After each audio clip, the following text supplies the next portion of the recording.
புவித்தட்டுக்கள் சந்திக்கும் பசிபிக் நெருப்பு வளையம் மற்றும் நில அதிர்வு மண்டலங்களில் அமைந்திருப்பதால் இந்த நாடுகள் அடிக்கடி நிலநடுக்கங்களை சந்திக்கின்றது.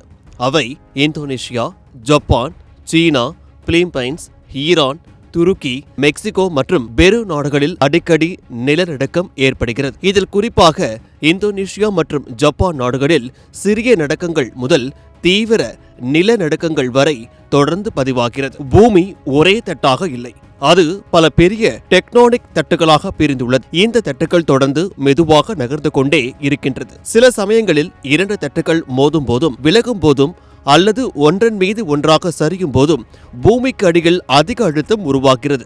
இந்த அழுத்தம் வெளியாகும் போது பூமி அதிர்கிறது. இதைத்தான் நிலநடுக்கம் என்கிறோம். நிலநடுக்க மையத்திலிருந்து வெளிப்படும் ஆற்றல் அலைகளாக பரவி கட்டிடங்கள், சாலைகள், பாலங்கள் போன்றவற்றை தாக்குகிறது. கடலுக்கு அடியில் ஏற்படும் பெரிய நிலநடுக்கங்கள் சுனாமியையும் உருவாக்கின்றன. உலகில் ஜப்பானின் நிலநடுக்கங்கள் அதிகம் ஏற்படும் நாடுகளில் முதலிடத்தில் உள்ளது. பசிபிக், பிலிப்பைன்ஸ், யூரேசியன், வட அமெரிக்கா போன்றவை டெக்டானிக் தட்டுகள் சந்திக்கும் இடத்தில் ஜப்பான் அமைந்திருப்பதால் அங்கு அடிக்கடி நிலநடுக்கம் ஏற்படுகிறது. அதேபோல் இந்தோனேஷியாவிலும் அடிக்கடி நிலநடுக்கம் ஏற்படுகிறது. அங்கு எரிமலைகள் அதிகம் இருப்பதாலும் பல டெக்டானிக் தட்டுகள் சந்திப்பதாலும் சக்தி வாய்ந்த நில அதிர்வுகள் வருகின்றது. காலை 9 மணியிலிருந்து இரவு 12 மணி வரை ஜூன் 29 ஒரு நாள் மட்டும்.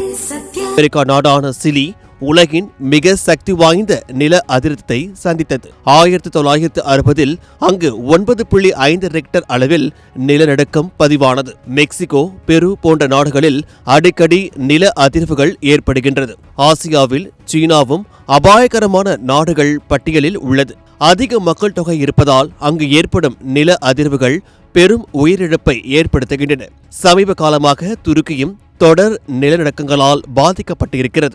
இந்தியாவும் நிலநடுக்கத்தால் பாதிப்பு இல்லை என்றாலும் இந்திய டெக்டானிக் தட்டு வடக்கு நோக்கி யூரேசிய தட்டுடன் மோதுகிறது. இதனால்தான் இமயமலை பகுதியில் நிலநடுக்கம் அதிகமாக உள்ளது. ஜம்மு காஷ்மீர், லடாக், இமாச்சல பிரதேசம், உத்தரகாண்ட் மற்றும் வடகிழக்கு மாநிலங்களில் நில அதிர்வு காணப்படுகின்றது. டெல்லி உட்பட வட இந்தியாவின் சில பகுதிகளும் நிலநடுக்க அச்சுறுத்தலை எதிர்கொள்கின்றன. இந்நிலையில்தான் தென் அமெரிக்கா நாடான வெனிசுலாவை தாக்கிய சக்தி வாய்ந்த இரட்டை நிலநடுக்கம் நகரங்களை சிதைத்து பேரழிவை ஏற்படுத்தியுள்ளது. ஆயிரக்கணக்கான குடும்பங்கள் வீடுகளை இழந்து தவித்து வரும் நிலையில் அதிக உயிரிழப்பும் ஏற்பட்டுள்ளது. மனிதன் எவ்வளவு வளர்ச்சி அடைந்தாலும் இயற்கையின் முன் அவன் எவ்வளவு சிறியவன் என்பதை இந்த பேரழிவு மீண்டும் உலகிற்கு உணர்த்தியுள்ளது. சில நொடிகளில் நகரங்களின் தோற்றமே மாறி ஆயிரக்கணக்கான மக்களின் கனவுகளும் வாழ்க்கையும் சிதைந்து உள்ளன. வெனிசுலா மக்கள் இந்த பேரிடரில் இருந்து விரைவில் மீண்டு வர உலக நாடுகள் பிரார்த்தனை மேற்கொண்டு உதவிக்கரம் செய்து வருகின்றன.